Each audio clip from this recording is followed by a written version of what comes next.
guys, so this is a part 5. Ito pala nalalagay ko.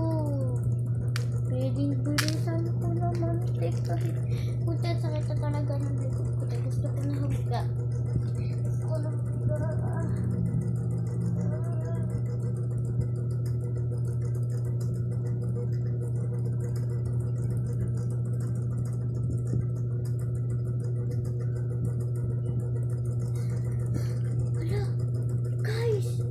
Gabi na pala. Wala. Hindi, joke lang. Hindi pa gabi. Bilisan na natin. Pwede pa kayo magpagawa sa akin, te. At pag 10k nyo to, yung mga mag-comments kayo dyan, ibibigyan ko kayo ng ganito, te. Ng bracelet lamang. Basta pag ano kayo ng letter dyan. Comment na kayo. Go, go! Bilisan nyo na, te.